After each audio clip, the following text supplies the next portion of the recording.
Hello and welcome to The Direct Approach with Wayne Moorhead, an exclusive podcast by DSN filled with candid and insightful conversations with leading corporate executives about today's evolving direct sales channel. In this episode, Wayne talks with Sunny Beutler, the CEO of Sunrider International.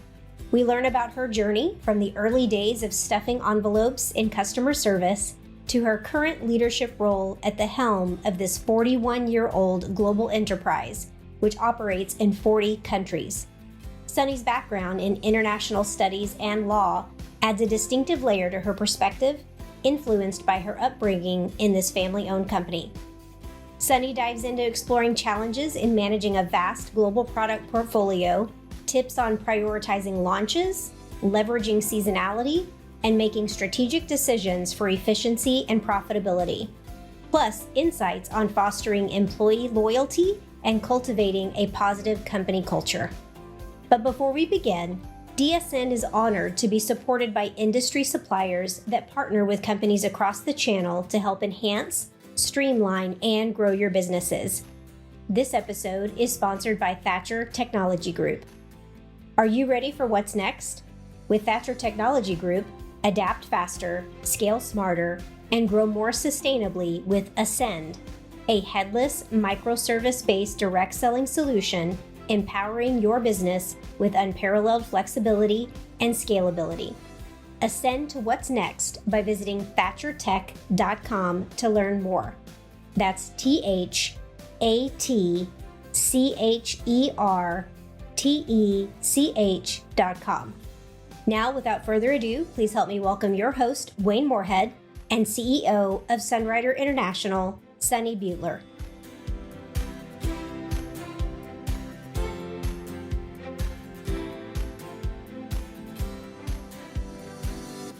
Hello and welcome to another episode of DSN's Direct Approach podcast. I am your host, Wayne Moorhead, and today's guest has been in and around direct selling her entire life.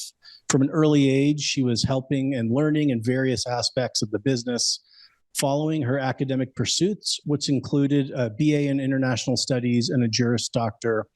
She led the company's international operations across many businesses and many markets.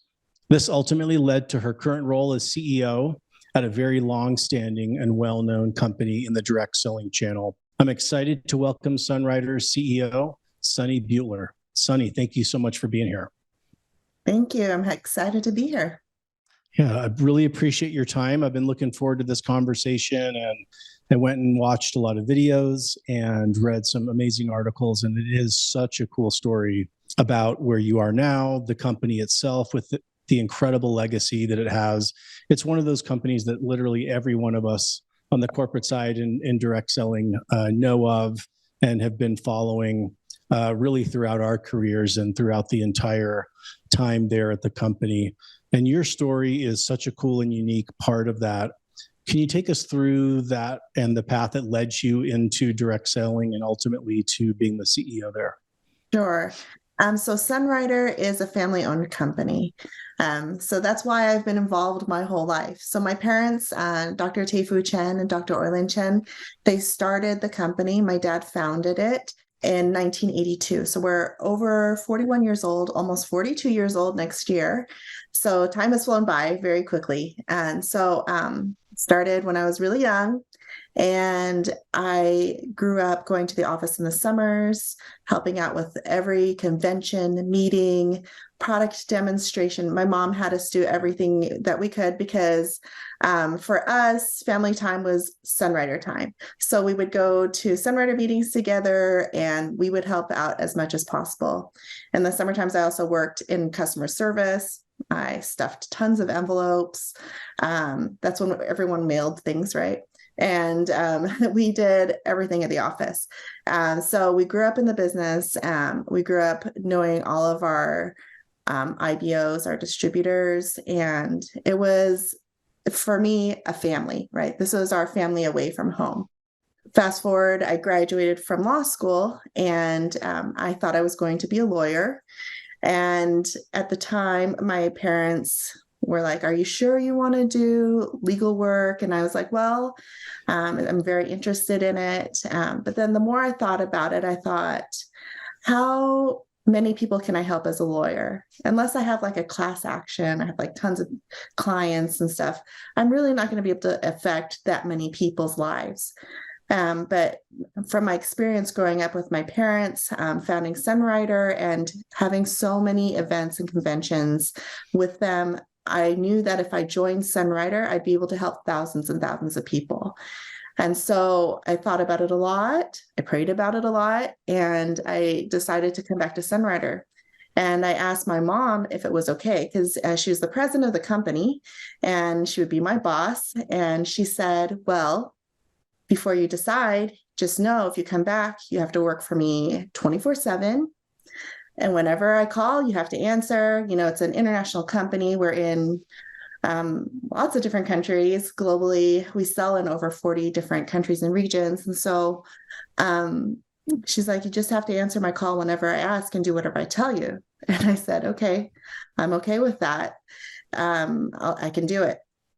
And so I joined then, it's like 2006 full time, and I haven't stopped since. So I've done lots of different roles, started from the bottom, like I said, taken a lot of calls, and got trained up in all of our international offices before moving back to the US. So then I have 5 siblings too. So there's 5 of us. So I'm the middle child. All of us are involved in the business in different capacities, but we're all very different personality wise. So in our family, we all kind of knew that I was going to be the CEO. There's no infighting. We communicate really well. Everyone's on the board, and I still meet with them every week to discuss what's going on in the business, keep them updated because everyone's very interested. But it's just myself and my younger brother, Eric, who are full-time. Eric he's our global head of manufacturing. So that's how. And is he the doctor? No, my brother, Ruben, and my older brother, Ruben. He's our doctor. He's our chief medical advisor, and he also has his own medical practice. So he does both.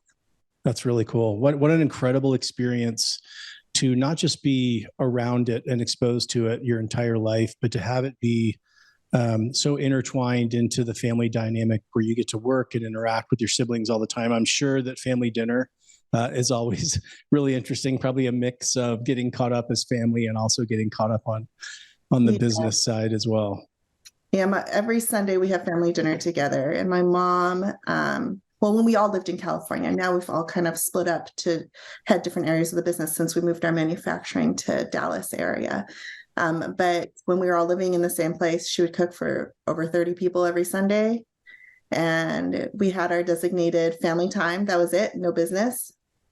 But every other meal is business. So yeah, it is. Every other meal we talk about Sunrider. That's great. What a great tradition that you get together so often as siblings, that you're that close with each other. I think that's really great. Mm-hmm. One of the things that is most impressive to me about your story is really the process of becoming CEO. It wasn't one of these, you got your JD and then, you were quickly ushered into the CEO office. It was about a 15-year process of really learning and understanding the business, not just at HQ, but also the global markets as well. Can you talk a little bit about that process and what those learnings were like and how it helped kind of inform your time as CEO? Yeah, sure. At one point, I was in charge of our Eastern Europe offices, and I learned a lot that very quickly that cultures are very different from what I was used to. And so we had to communicate differently. I mean, I don't speak Russian, but it was very different. And so I learned quickly how to speak to different people and different cultures. When I got married, my husband, we lived in California for a bit, but then my husband got a job in the State Department with as a foreign service officer. So we lived in DC in Virginia while he did his training, and then we moved to Tokyo. So in Tokyo, it was great. That was my number one choice because we have so much business in Asia. My parents are from Taiwan and Hong Kong, and so we grew up going to Taiwan and Hong Kong all the time. But those are the first countries that they expanded to outside of the US because they had that immediate connection. So I was able to go to Taiwan, Hong Kong, Malaysia, Singapore, Japan. I was in Japan, to China, to a bunch of different countries every month. So when I was there, I would go visit the offices, learn about their operations.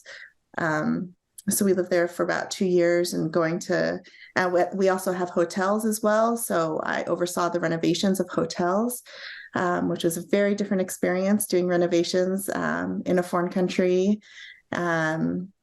Standards are not the same as the US sometimes. So it was very interesting. And I'm not a renovation expert, but I know what a schedule is. And I know when they're actually adhering to contracts. Luckily, legal experience really helps there. And Absolutely. so I was able to go to oversee the renovations and to learn a lot about the operations throughout Asia. So that was really useful time for me. But we decided that we wanted to move back to the US after Tokyo because I wanted to have more kids, and I didn't want to move to Estonia, which was going to be our next stop, because I didn't want to learn Estonian, which is only spoken by less than 1 million people, and I couldn't. I'm just not great with other languages. I think only Chinese and English, because I grew up with them, right? So we moved back to the US, and then I started getting more involved with our US business. So up to that point, I hadn't been really involved in the US. So I got to know our business. I knew our IBOs already because I'd grown up with them, gone to all the meetings and trips with them, but I really needed to learn more about their business. So I did our special events, our conventions, lots of planning. I listened to a lot of testimonials from people. I spoke to a lot of people during meetings, and it helped me get to know their thought process, their mentality. So I was able to see lots of different regions throughout the years. And I think that's helped a lot. My mom eventually said, okay, now you can do your title will be International Operations Manager. I was like, okay, so that was about 6 years to get to that point. And then after that, just doing more and more operations things with my mother, who was in charge of global. So she let me learn on my feet, basically would dump me in a situation and say, okay, I need this solved. I wrote our business guides for a while. I mean, I did a lot of legal things, and I did a lot of operations, lots of planning. I love events. I love getting to know people and in person. So it was really fun going to events and planning them and trying to get people excited, because there's only that synergy that happens when you're together. So event planning was great. So I did all of our special event planning. The conventions were super fun.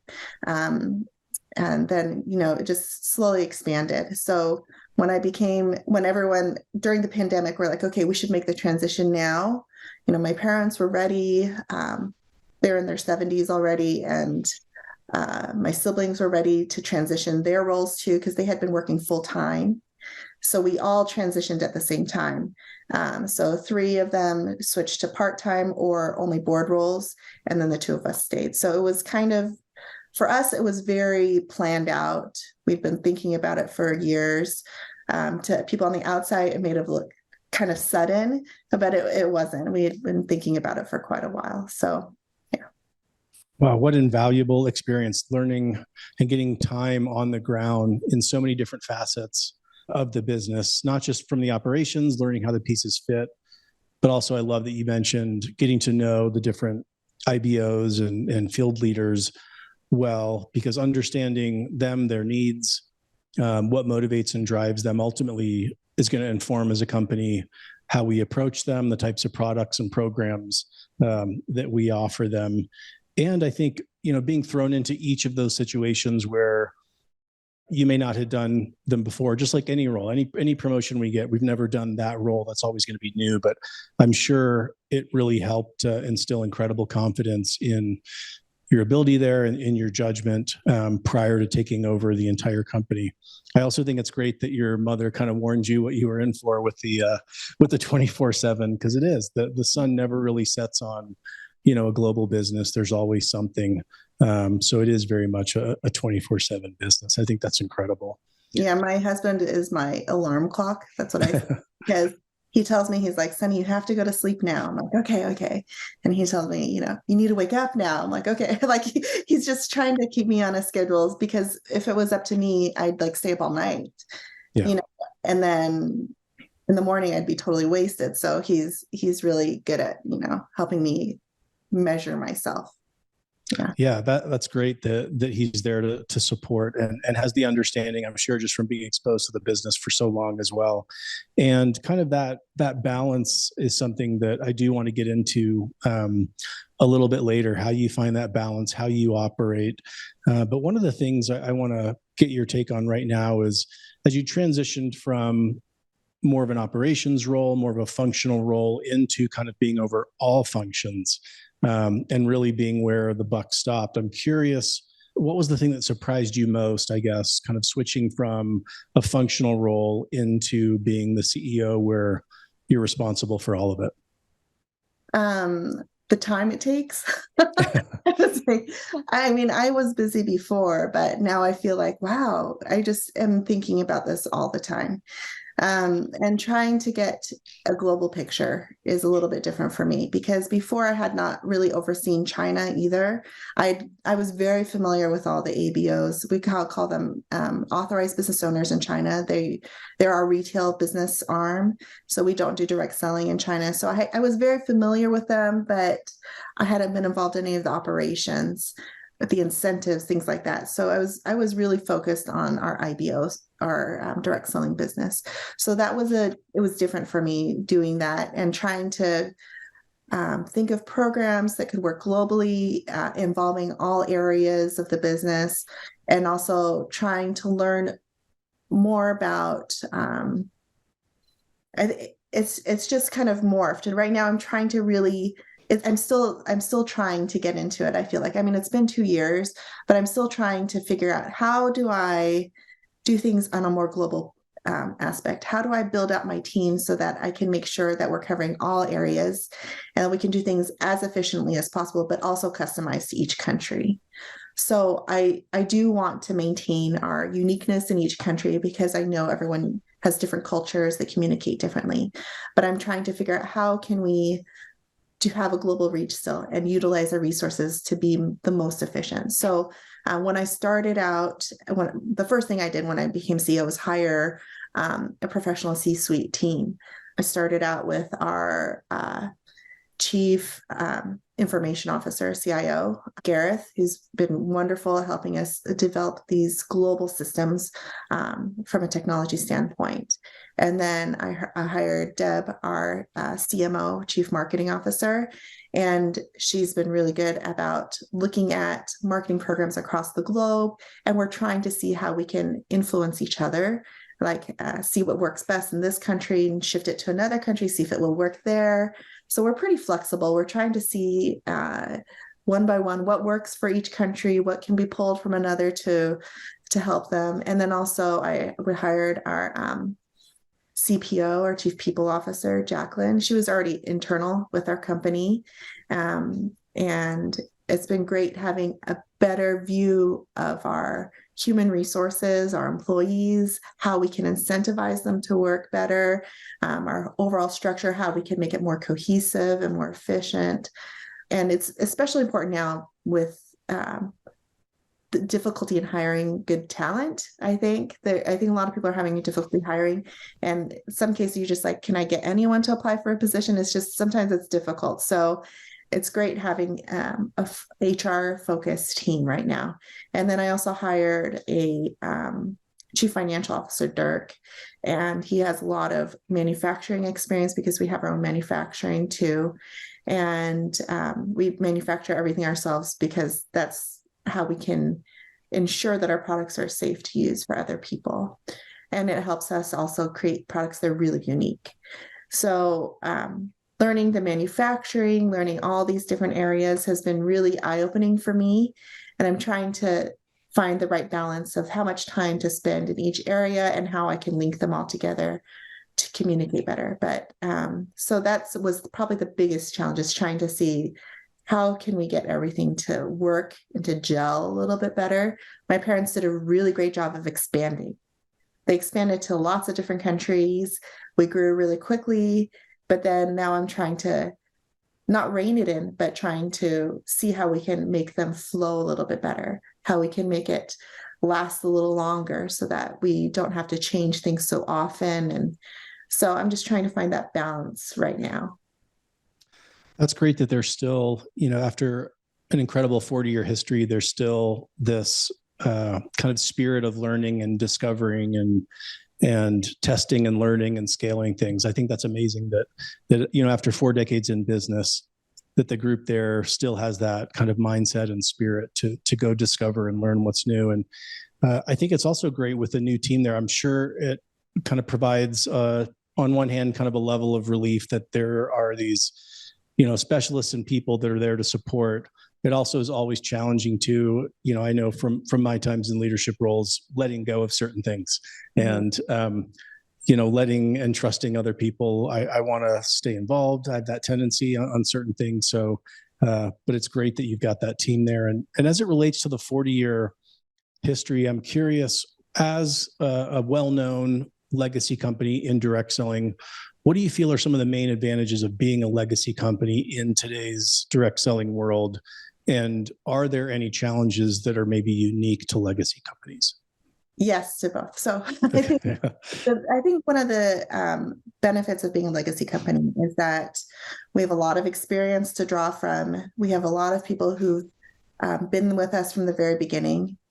We have people who retire with us. So we know what's gone on. We know the history of what works, what doesn't work. And then sometimes we're like, oh, wait, now it's a different time. We can go back to what didn't work because of something that's changed and see if it'll work better. So we have that history, we have that longevity, so we can see from our past experience what can work again, what won't work. We also have, I think, a really good stability. A lot of people may have a distrust of certain direct selling companies or MLM industry because they think it's like a pyramid scheme, but we've been around for 40 years and we're super stable. We never miss a paycheck. Our IBOs always get paid, so they know that there's stability. And I think that's so important and valuable to people to know that we're not going anywhere and we don't plan on it. And we moved our manufacturing to a bigger facility with more machinery that's more high tech so that we could last for at least another 40 years too. So they can see all these plans going on and they know that this is a step in the right direction and that their future is secure. So for them, they're also passing on their legacy. And we've also started talking about succession planning that way with our leaders as well. And they understand, this is something that they want to pass on to their next generation and their next generation and the next generation. So we're trying to create those trainings, the atmosphere where people can freely discuss it. And I think that's a real big advantage for us. People see longevity with us. They see the ability to grow and they see a secure income. I think one of the challenges that we have as I think any of the companies that have been around for 30 plus years have is that there are a lot of IBOs who maybe have a more retired mentality and it's hard for them to become active again. So it's one of those kind of things. Yes, this is a great industry to be in, but it's also a great industry to be in if you're super active, because then you're going to continue to grow. And if our leaders stall out, then we also have more of a plateau situation. So we have to really focus hard on recruiting new members, new customers, new IBOs, so that we can advance into the future. So that's, I think, the biggest challenge is always, how do I get these retired mentality people more active, or how do I get them to share their knowledge with their next generation so that that next generation will take on the baton and, continue to build their business. Yeah, it is interesting because that is one of the promises of direct selling, is this long-term business that somebody can build and ultimately pass on to that next generation. But this idea of time freedom and residual income is such an important value proposition in the channel. I'm curious, as you, again, there's many ways to kind of approach that. One is, as you mentioned, is to kind of help educate the next generation and maybe kind of start empowering and passing that on. Are there any other things that you've found successful there at Sunrider that keeps some of the longer term, more legacy field leaders engaged and helping with the momentum? Yes, I think some of our leaders got to that point where they are because they're driven, right? So were driven at one point. Even if they lost it for a little bit, they still have that sense of competition in them. And so when they see other countries doing well, they think to themselves, hey, if they can do it, I can do it. So I've seen a lot of that happening, which is great. We have a lot of global events, but we also have individual country events. But everyone's on social media. They can see what's going on. And they see highlights, they see posts, and they're like, hey, this person brought like 100 people to their event. I can do the same. So I feel like our leaders do still have that sense of competition, that sense of pride where they want to be the best. So I think recognition of their talents, their abilities has really helped too. Getting them on stage, making sure that they still share their knowledge with other people is really important. But definitely getting the second generation, third generation involved is going to be what we will be relying on for the future. And that's really gotten a lot of people more engaged too. And it's like a process, getting your children to join is not instant. It wasn't instant in our family either. It took us a long time to get to the point where we wanted to come back. So it will take some time for people to get interested or to find someone to take over your business. So we encourage people to start early. And I think that's really important to have that future vision and to help your IBO see them as well. Yeah, that's really powerful. That's an area that we all struggle with a little bit, is keeping the longer term distributors motivated. And it sounds like you've figured out a lot of great ways. I love the continual focus on recognition, but also a little bit of friendly competition. I think, as you mentioned, kind of goes a long way. 2024 marks DSN's 20th anniversary, and we invite you to celebrate monumental milestones with us at the biggest and best events yet. Get ready for a year of global expansion, featuring more events, more value, and more content than ever before. We invite you and your team to mark your calendars to secure your spot to be in the room, at the table, and in the conversations. Our spring events, taking place April 2nd through April 4th, will be extraordinary. This includes the annual Global Celebration and Awards event with live music with the Free Radicals Band this year, the invitation-only CEO Forum, and 2 full days of DSU, all taking place at the Irving Convention Center in Irving, Texas, located just 15 minutes from DFW Airport and Love Field. Register now for the spring events at dsnevents.com. DSU remains free for all active corporate direct selling executives, and tickets for the in-person Global Celebration and Awards event can also be purchased at dsnevents.com.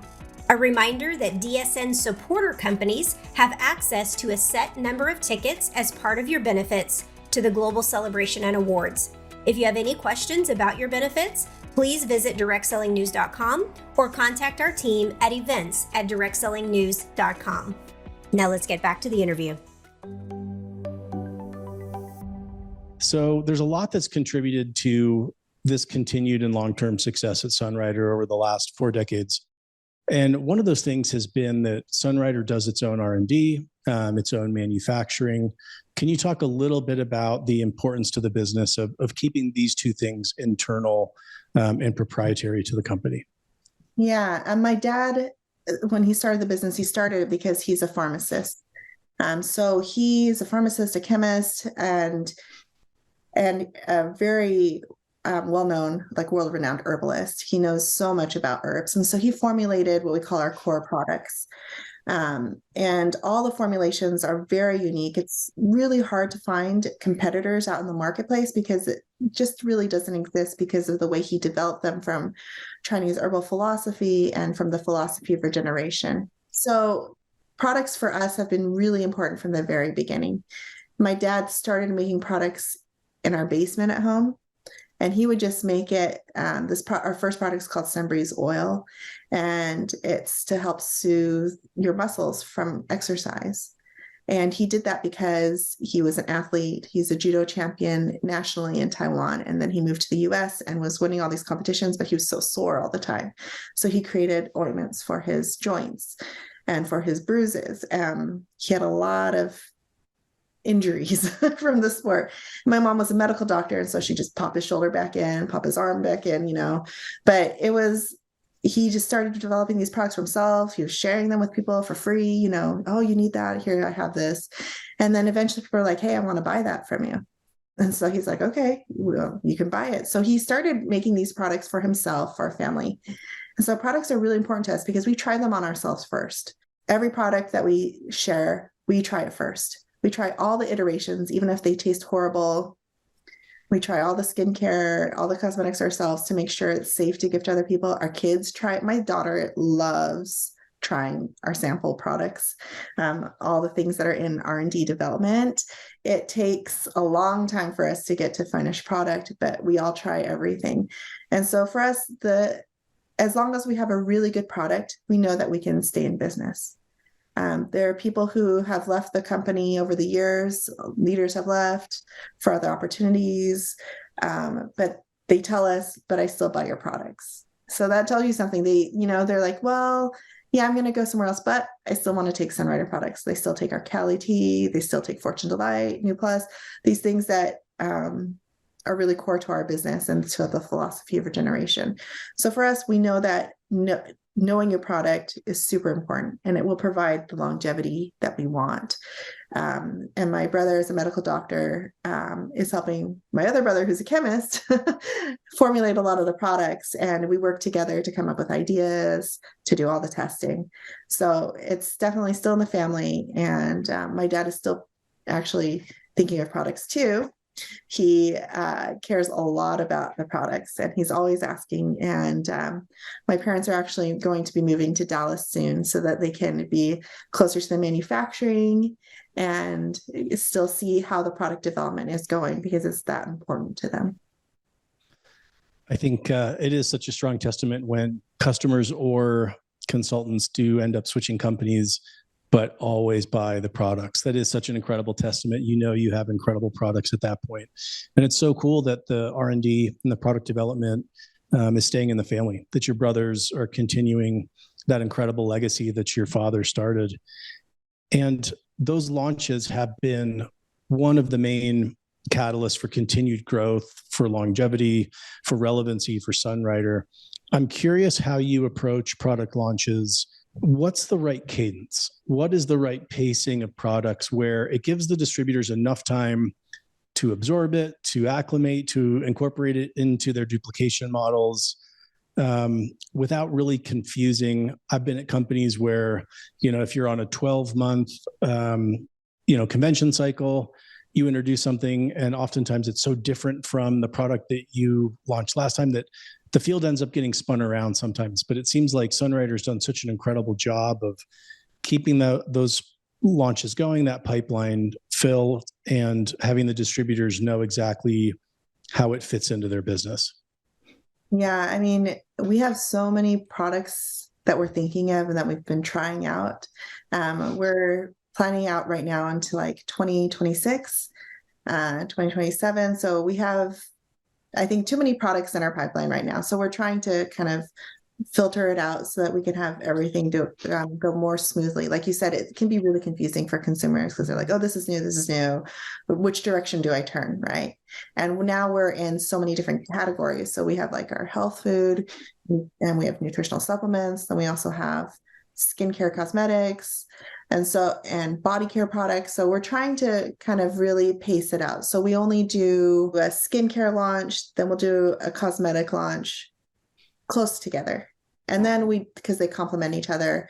And then we can also, because they're in different categories, sometimes we can layer in a health food product because they're so different from each other.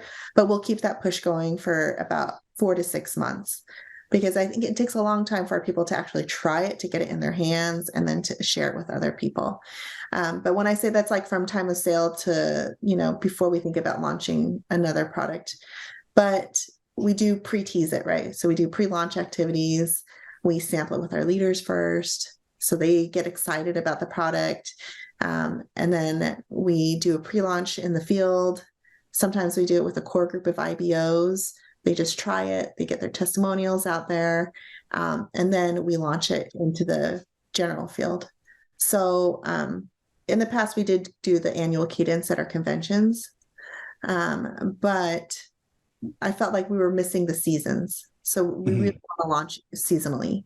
So I'm trying to craft it so that we launch, skincare at the appropriate time. If we have an SPF product, before summer comes out, if we have like a weight loss product, we'll do it either right at the new year or in April, when people are getting their bodies ready for summertime. So we're trying to launch these seasonally. We also have like seasonal launches. We'll have like a one-off for a flavor, but we introduce it first at a big meeting.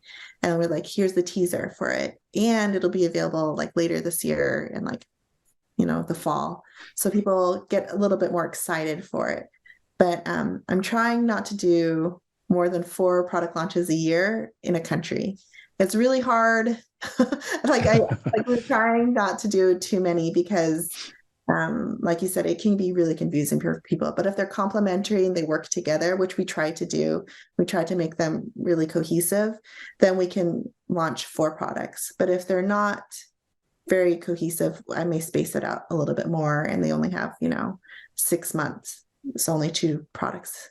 So it really depends on the product, the category, but I really want to launch things together. So. Yeah, that's a really smart approach. I love that you use the seasonal dimension to help keep excitement going and even to build towards the launch of a complementary product. But I also thought it was really important you mentioning that you take the time, almost even 4 months of kind of beating that drum of promoting the product, of integrating, of educating, because again, there can be a tendency in some other companies to kind of launch and forget it, move on to the next one. The pipeline's so filled, it's so full, things are happening so fast that you kind of launch and move on. And those products almost never have the success that they don't live up to their potential that is there in the marketplace. You mentioned that you're currently in the process, that you have so many great products that you're in the process of kind of prioritizing the pipeline itself. I'm curious what that process looks like. Is that feedback from the field and the markets, an internal team? How do you go about kind of rationalizing the pipeline? Well, we definitely have to see what the field wants. So certain countries are going to get products that others don't because there's so much demand. Like if there's a flavor that works really well in one country and doesn't work in others, then then we can prioritize for each country. This flavor will do really well here. It won't do well here. So we'll just nix it and we'll go with a different product. So our calendar is always shifting. I mean, it's like in constant flux. Every quarter we review it to see if it will work in these countries that we have. We have a launch of a certain product coming. We're like, okay, will it work here? If it doesn't work, then we'll move it out a little bit. So we're pretty flexible. We still want to give, people time to prepare because I think that preparation is really important. I don't want to launch a product just because I put it on a calendar.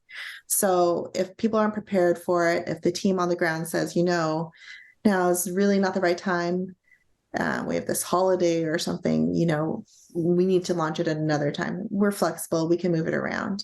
Then we just try to fill it in with a different kind of promotion, either something focused on sponsoring or on, volume, something like that. So if we miss a target deadline, we'll just fill it in, then we'll move it to the next ideal spot. We also have to look at the product registration status, right?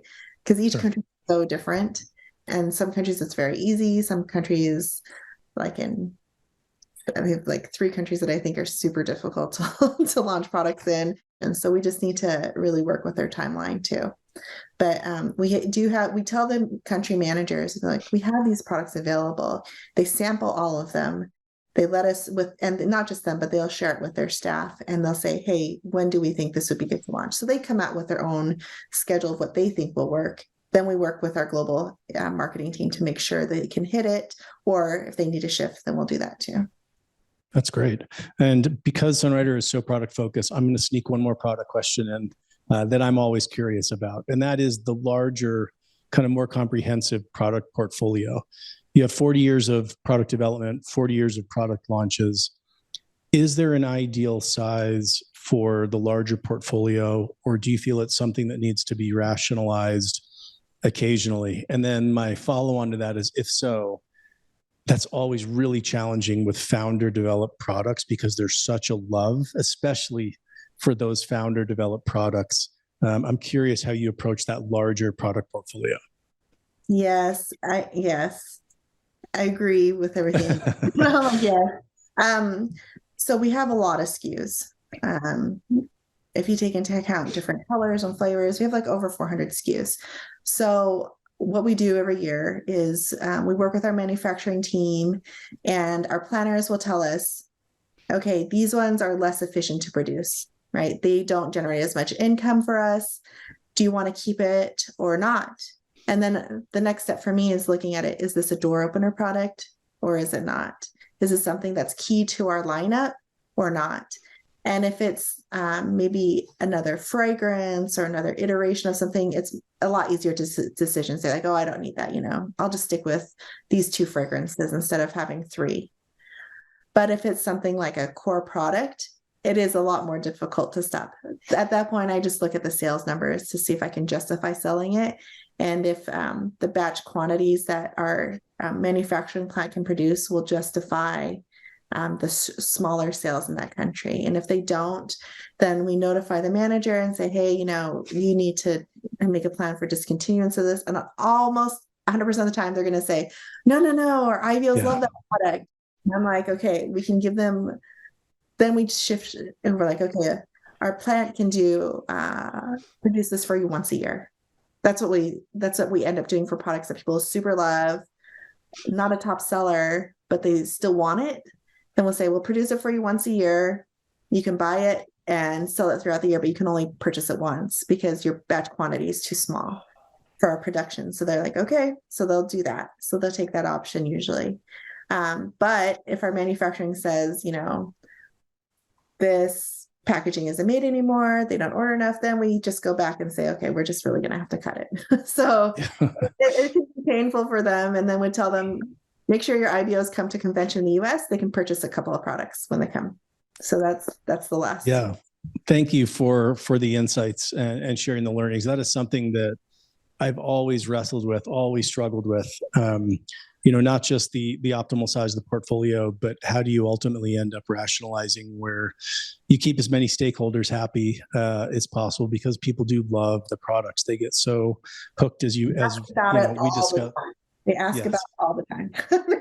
They always want to know, is this coming back? I'm like, well, yeah. Absolutely. I love how much dedication and love there is for each of our products. Again, I've seen it, especially on founder developed. There's even greater love for those products. We talked about the longevity with your IBOs and consultants in the field and how it's now at a multi-generational timetable. And actually the same is true for the internal employees as well. So I'm curious, what are some of the things that Sunrider has done that has really inspired people to stay so long, 10, 20, 30 years as employees there at HQ? Well, most of them were hired by my mom. So they really love her. She's a great person. I think that's why. And my mom has a really strong sense of loyalty too. So she'll fight for employees. She'll make sure she's very direct. She's a medical doctor by training. She doesn't, skirt around topics. She's just super direct with you. So you're not really wondering where you stand. It's just there. So I think people actually really appreciate the direct approach. So she'll tell you when she's upset. She'll tell you when she's happy, and there's no questions, and then people know where they stand. And so I think we definitely try to minimize any office drama. We try to talk about everything so that there's no confusion. And so I try to also be direct with people in a nice way. I think in general, people think I listen to them, which is great. But also I think what it keeps people is we're always listening to their ideas. So like our customer service team knows so much. I would never want to lose any of them because they know our IBOs so well. And I think they know that. So we know them, we know what they do. They feel like they're part of the family because we've been around them our whole lives. Our children are around them as well. So my kids ask during the pandemic, we didn't allow our kids to go to the office. But my kids would ask about them all the time. They're like, oh, how's this person doing? How's this person doing? Oh, I miss this person. Oh, I remember when I played with them at their desk and they showed me this picture. Like, so in our company, there's a real sense of family. And I mean, we know about them, they know about us. So they feel like very, I think, intertwined with us. And I think that's a great dynamic to have for our company. And we've had people, like you said, we've had people retire after 33 years. I think that's the longest so far. Yeah, 33 years. A lot of 10 plus people. So my goal is to keep people as long as possible. I don't want them to leave because they know they gather so much knowledge. So we try to keep people as long as possible.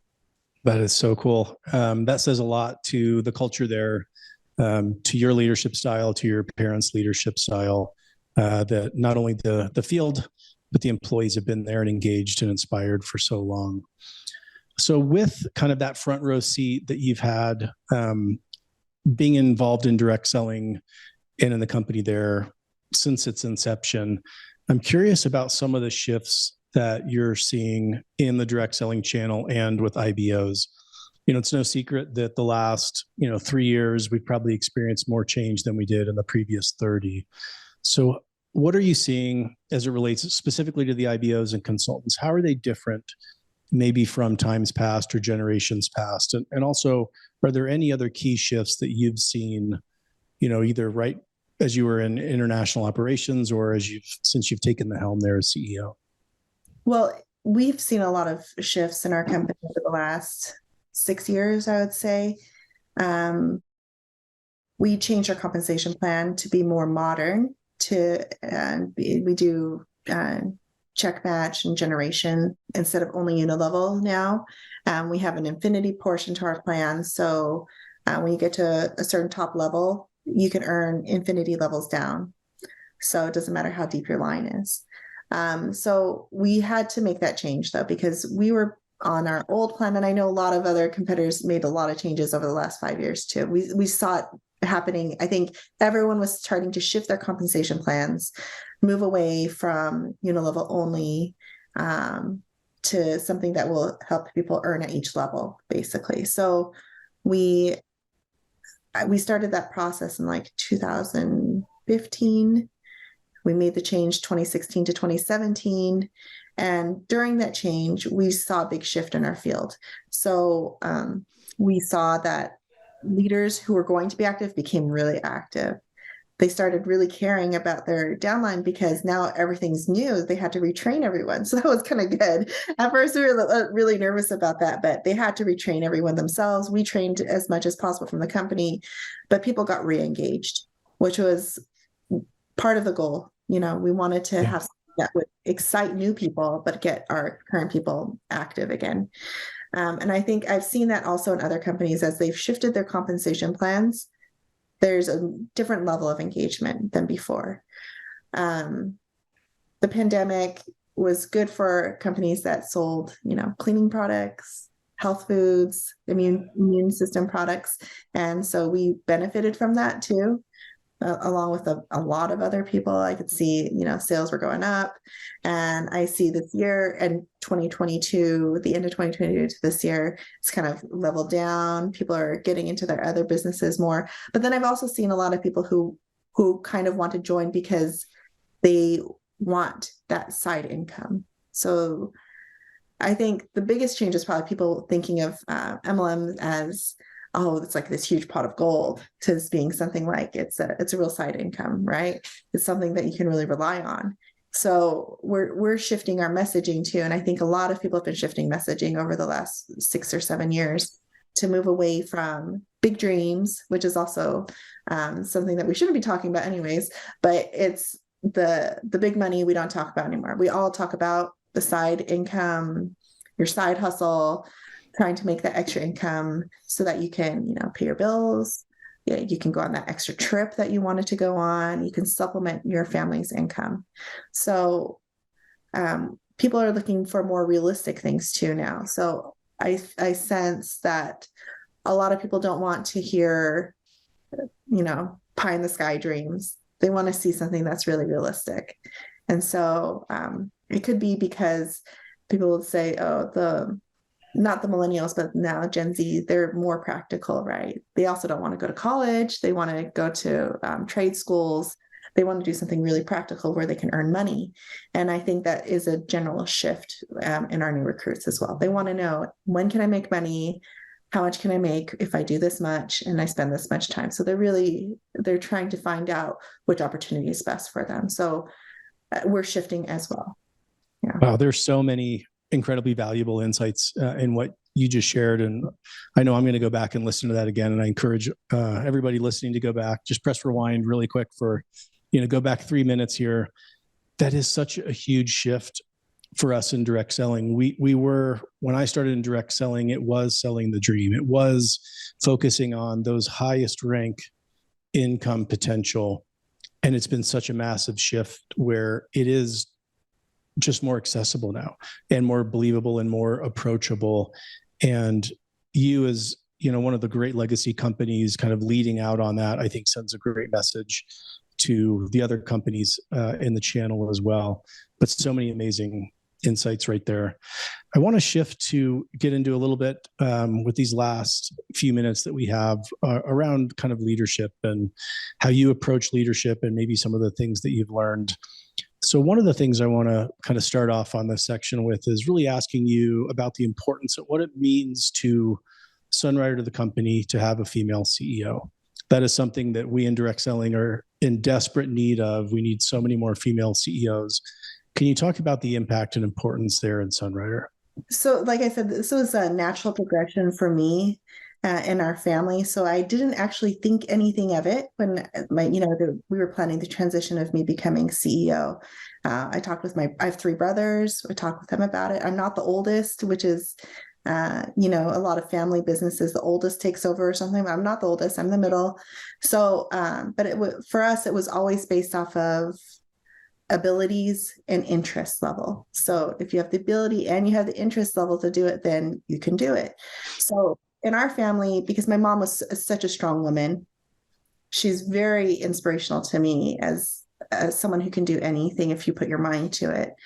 She raised 5 kids as a medical doctor, immigrant, female, which was really difficult in the 70s when she came over. So when I saw that, I was like, oh, if she can do it, I can do it. But I felt like my mom had already overcome that barrier for me.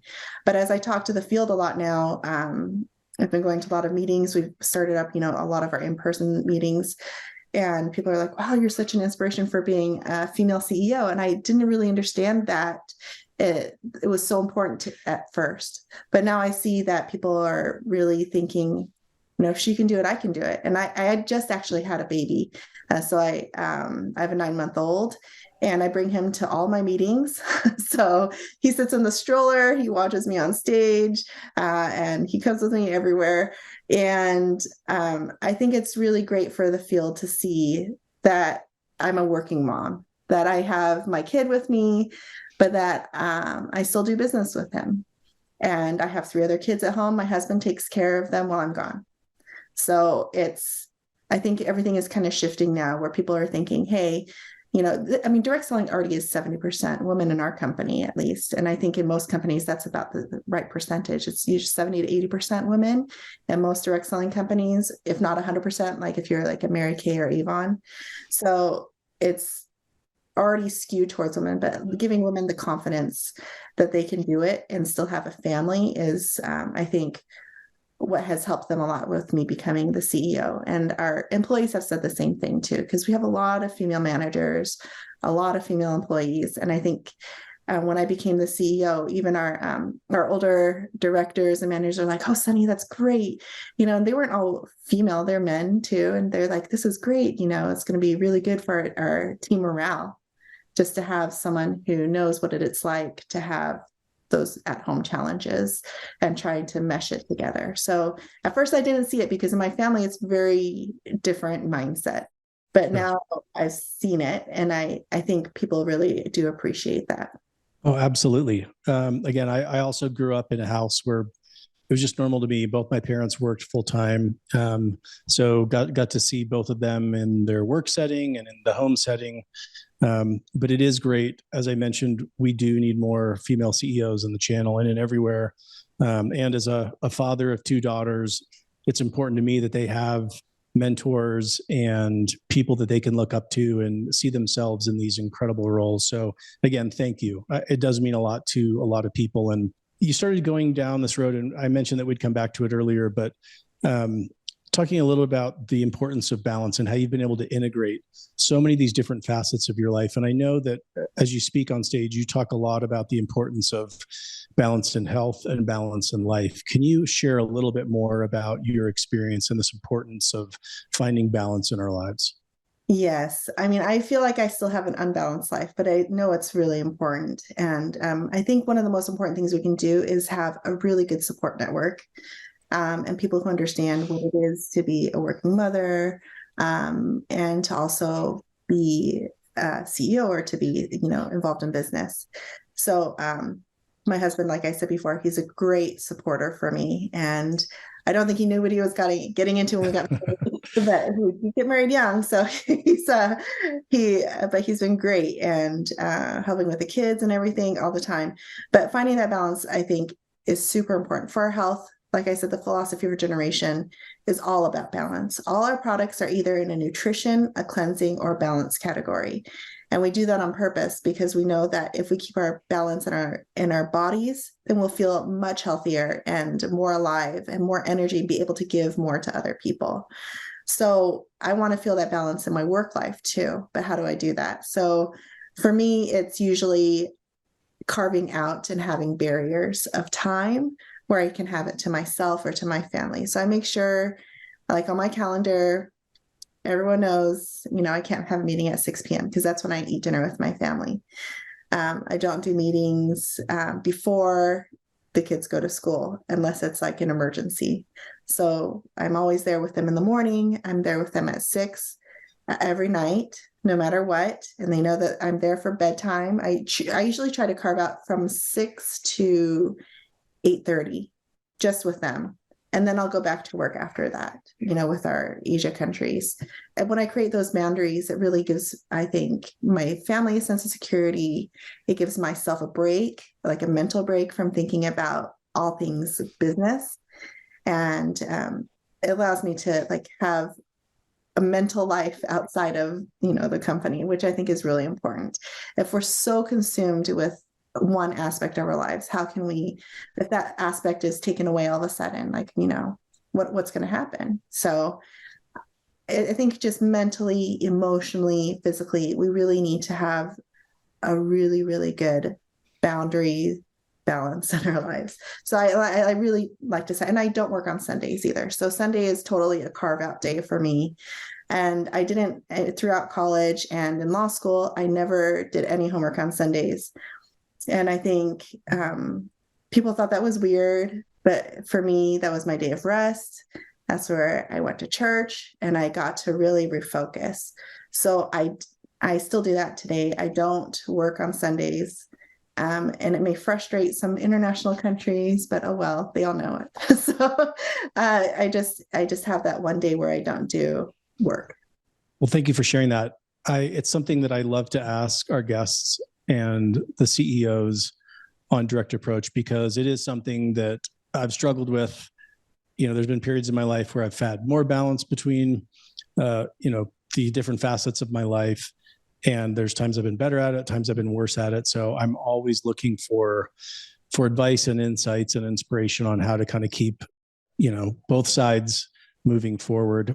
And you mentioned something that I often think back to my interview with Kevin Guest, where he talked about something that you just said, that to really carve out time for ourselves as well. So it's not just finding balance by, now that I'm not in work mode, I'm going to be in family mode or friend mode or, volunteering mode, but there's a need for us to be filling our own tanks and kind of caring for ourselves as well, so that we can then help fill the tanks of others. Because as you mentioned at the beginning, that's really why you got into this business, is because the scale of lives that you could reach and impact were the most here, as opposed to pursuing a different path. And I want to end kind of getting a sense around vision and legacy for you. Sunrider has this incredible legacy of the last 40 years. And I'm curious, what is that legacy and the vision that you're creating and working on for Sunrider for the next 40 years? I want to make sure that Sunrider will last at least for 40 years. We've created it so we're building the foundation right now so that we won't have a shortage of product, so that our manufacturing is really stable. We're doing things so that we can create systems. So I think systems are super important. If we don't have the right systems in place, whether it be, operational systems, marketing, IT, finance, things can go wrong.